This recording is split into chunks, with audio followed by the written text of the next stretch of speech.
what's up? This is Clarice Nico and welcome back again to my video. So for today's vlog is we'll be talking about racism. So I will be reacting to this one particular news about racism and I will also be citing my own insights.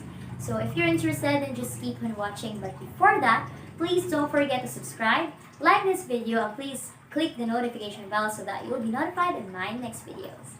So if you're ready, let's begin. So hi guys, I've chosen this video from ABS-CBN or from ANC. This is the news that talks about racism in Filipinos and how would Filipinos would react to that and how would Filipinos would deal with racism. So before my reaction goes on, let's watch the news first. But America has a dark history when it comes to racism. Long before civil rights, Zoot Suit riots, and the Black Lives Matter movement, Filipinos were the targets of discrimination. Shortly after World War I, Filipino farm workers were a major labor source for the agribusinesses along the west coast from Washington State down to Central California. But the hard work in the fields was just the beginning of a hard-fought life.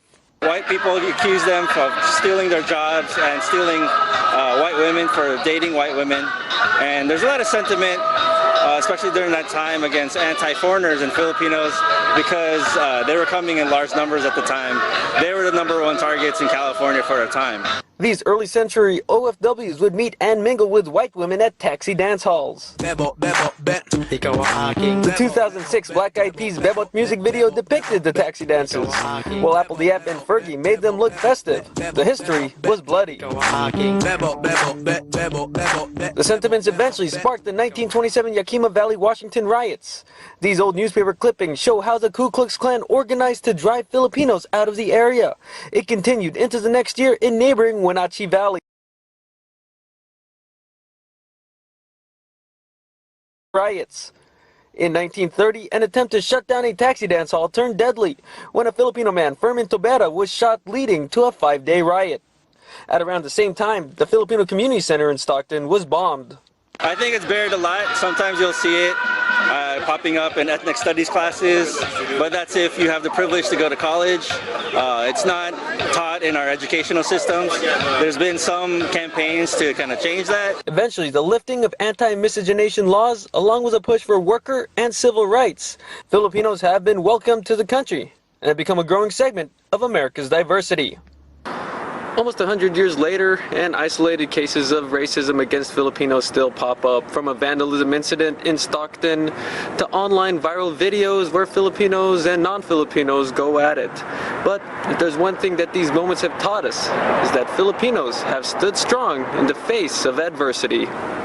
Steve Angeles, ABS-CBN News. Okay, so after watching the news, we have watched how the Filipinos stood strong amidst all of the racism that's going around in the world, especially in the US, because as we all know, a lot of Filipinos are now migrating to US and a lot of them were living there. So since we have this different kind of skin color, people from the US who have this white color skin think that they are much superior, that Filipinos aren't that much educated, Filipinos are not capable of doing some of the things.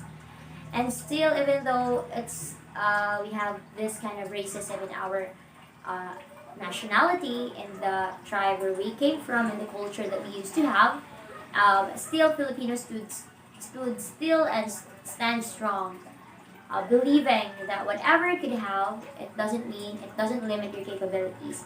It's upon how a person could stand its own, how a person could view his life, and how a person could make it a very positive thing about you, about your culture, about where the country you're presenting with.